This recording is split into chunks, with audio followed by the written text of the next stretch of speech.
Contained in these pages are my observations of the bizarre creatures that have appeared on Carnate Island since the cataclysm struck. The creatures emerge in a variety of ways, but many of them appear to come from within the island itself, as if the very earth of Carnate were poisonous and vile. Though I scarcely have time to keep a journal like this while trying to keep myself alive, my inquisitive nature forces me to write down what I see, in the hope that I might better understand it. But how can this unspeakable horror possibly be understood? It is as if Carnate's horrific sins, both past and present, are being brought to life in a pageant of death. Slayer. I first witnessed these creatures jumping out of the ground itself. Their heads were detached from their torsos, held aloft by hideous contraptions. Their limbs have been replaced by blades of the sharpest steel. To my eyes, they appear to be a manifestation of decapitation. Yet it seems improbable anyone ever had their head chopped off an abbot. I suppose on Carnate anything is possible. I have dubbed these monstrosities Slayers. Marksman. Based on the battery of rifles attached to its back and the blindfold around its head, this Marksman appears to be the reincarnation of a military firing squad. Abbott was originally a POW camp during World War II, so it seems likely they would have had executions of that sort. Indeed, there are stories of a rogue colonel who was to be court-martialed, but instead took his own life. Perhaps he is connected to these abominations. Mainliner. In the 1970s, lethal injection was introduced as the most humane means of state-sanctioned killing. To date, 25 such procedures have taken place in Abbott. This creature, I call him the Mainliner, appears to suffer with every move he makes. Perhaps the mixture of sodium pentothal, pancuronium bromide, and potassium chloride in his veins is not to his liking. The numerous needles jabbed into his body cannot help his disposition. Nooseman. Not only is this Nooseman dead from being hung by the neck, but he also appears to have had his skin removed. I wonder if these creatures are tied to the legendary story of the inmates who, outraged by the death of fellow workers in a quarry mining accident, hung and skinned 5 COs. The Marksmen are more supernatural than many of their brethren, ripping themselves straight out of the ceiling in some entirely impossible manner. Burrower.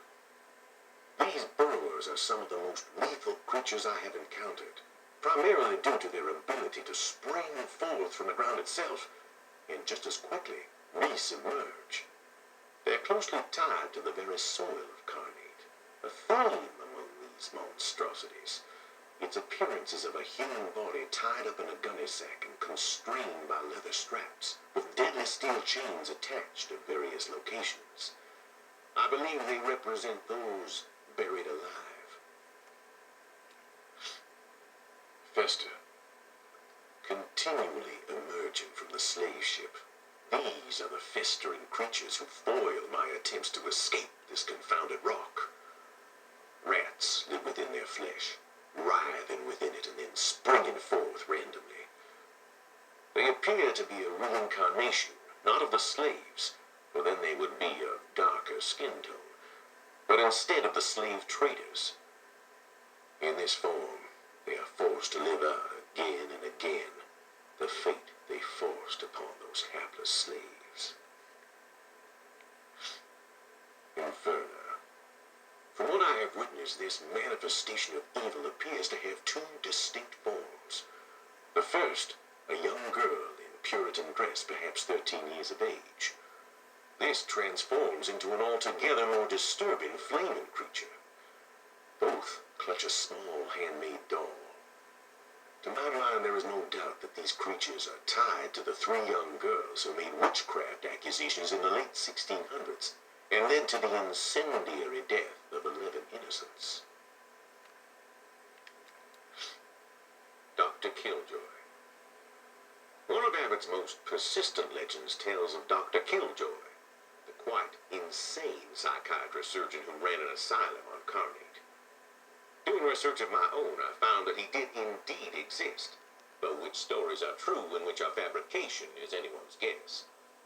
Since the cataclysm, I have 3 times seen a surgeon formed of pure light, reminiscent of 16mm film projection come to life. Could this be the fine doctor?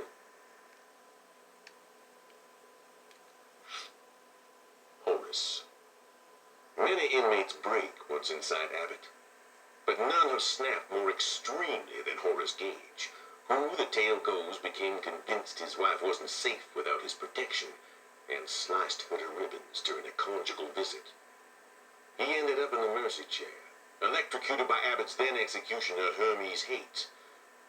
For years, inmates have said he haunts Abbott, and I believe I saw him 10 minutes ago. I surely wish I had not.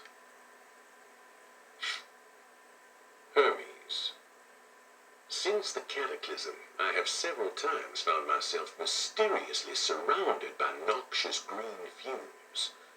I have fled in each case, and I think if I had not, I might not be alive to write this now. Within the gas, I have seen a humanoid who seemed to take great joy in the prospect of my death. Could this be Hermes, Abbott's resident executioner for several decades? If I recall, he took his own life in the gas chamber. I only briefly saw this enormous creature a single time, near the docks. I cannot even begin to describe him, save for one thing. He seems to be quite literally connected to an inmate, the convicted killer Torque. Incredible as it may sound, this creature appears to have a miniature version of Torque attached to him via a long umbilicus. Beyond that, I can only say that I view him as the most evil of all the creatures, a pure manifestation of fury and hatred. Torque's family. In one of my other entries, I discussed Torque, the notorious inmate who seems at ease dispatching these creatures. I recall seeing in the Sun a picture of the man's ex-wife and 2 boys, and I have drawn it here from memory.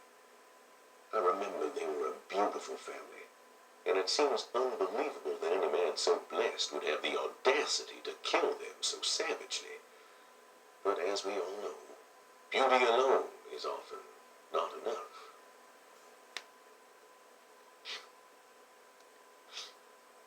The creature.